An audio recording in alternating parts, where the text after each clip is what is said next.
Hello dear student, Assalamu alaikum. I am Mashuddin Kanon. Never think of yourself as weak if you can be one of the best personalities in the world.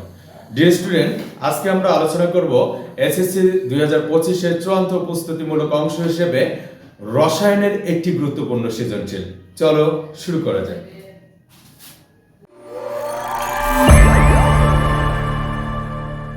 Dear student, আমরা পদার্থের গঠন অধ্যায়ের সৃজনশীল 1 নিয়ে আলোচনা করব আজকে। অত্যন্ত গুরুত্বপূর্ণ আজকে সৃজনশীলটি। দেখো এখানে বলছে পি মৌলের পারমাণবিক সংখ্যা 17 এবং কিউ মৌলের পারমাণবিক সংখ্যা 16। তোমাকে বলছে কিউ মৌলটির কৌণিক ভরবেগ নির্ণয় করো। এরপর বলছে পি 35 70%, পি 37 25% হলে পি মৌলটির আপেক্ষিক পারমাণবিক ভর নির্ণয় করো। আমাদের বলছে এখানে কিউ মৌলটির কৌণিক ভরবেগ নির্ণয় করো। আমরা জানি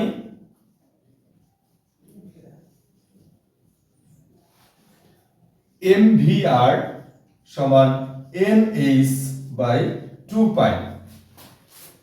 দেখো এখানে mvr টাই হচ্ছে কিন্তু কৌণিক ভরবেগ। কেমন করে দেখো, আমরা কিন্তু ভরবেগ কি জানতাম? ভরবেগ জানতাম ভর গুণন বেগ, ভর গুণন বেগ। তাহলে আমরা জানি ভরকে m দ্বারা প্রকাশ করা হয়, বেগকে v দ্বারা প্রকাশ করা হয়, তাহলে ভরবেগ mv।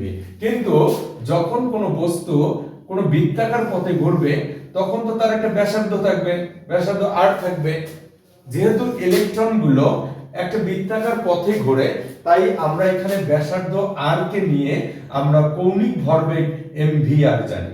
আমরা যখন কোনো এরকম চলক দিয়ে কোনো মৌলকে বুঝবো তখন কিন্তু আমাদের প্রথম কাজ থাকবে আমরা ওই পারমাণবিক সংখ্যা বা পারমাণবিক ভর অনুযায়ী মৌলটিকে আগে শনাক্ত করব।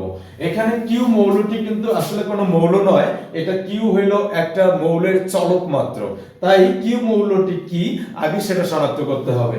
তাহলে আমরা জানি কার পারমাণবিক সংখ্যা 16। দেখো তাহলে আমরা এখানে জানি যে সালফারের পারমাণবিক সংখ্যা কত? 16। তাহলে আমরা সালফারের ইলেকট্রন বিন্যাসটা আগে করি। ডিয়ার স্টুডেন্ট, তোমরা এখানে দেখতে পাচ্ছ আমরা সালফারের ইলেকট্রন বিন্যাস করে দেখলাম যে সালফারের ইলেকট্রন 3টি প্রধান শক্তি স্তরে বিন্যস্ত। তাই আমরা এখানে কক্ষপথ সংখ্যা কত ধরবো?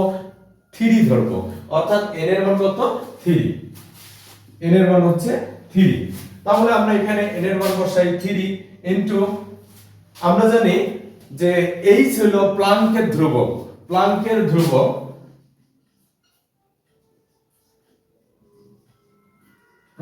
ধ্রুবক আমরা জানি h সমান 6.626 ইনটু 10 ইনভার্স 34। এটা হলো প্লাঙ্কের ধ্রুবক, এটা কনস্ট্যান্ট মান, এটা আমাদের মুখস্থ রাখতে হবে। তারপর তাহলে এই মানটা এখানে বসাই দেই 6.626 ইনটু 10 ইনভার্স 34। এরপর বাই দেখো 2 পাই এর মান কত? আমরা জানি পাই এর মান হলো 3.1416।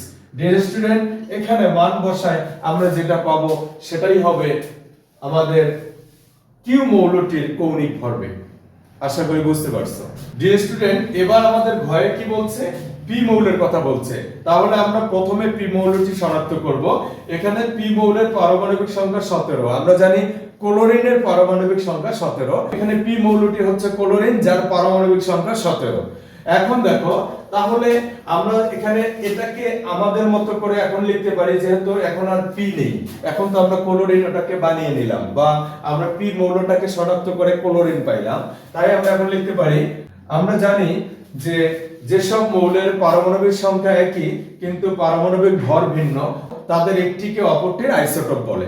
তাহলে এটাকে এর আইসোটোপ এবং এটাকে এর আইসোটোপ বলে।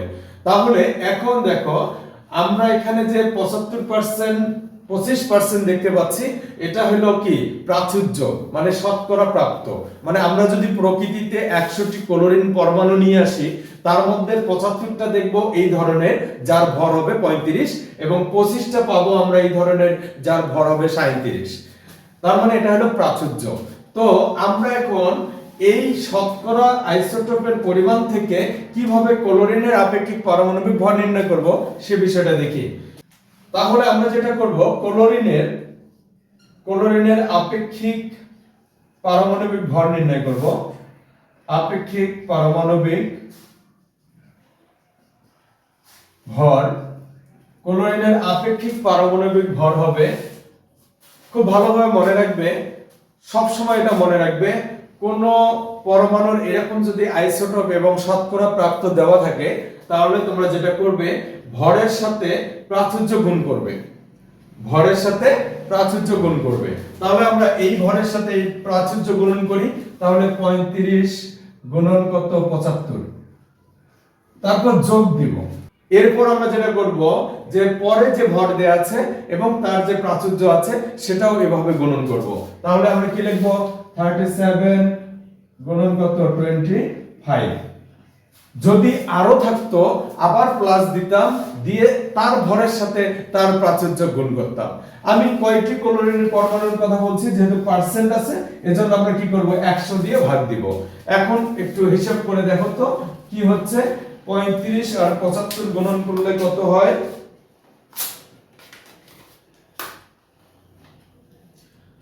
35 গুণন 75 সমান হচ্ছে 2625, এখানে 2625 প্লাস 37 25 গুণন করো, 37 গুণন 25 সমান হচ্ছে 925। এই যে দেখো 925 ভাগ 100, তাহলে 2625, 925 যোগ করো, 2625 সমান হচ্ছে 3550।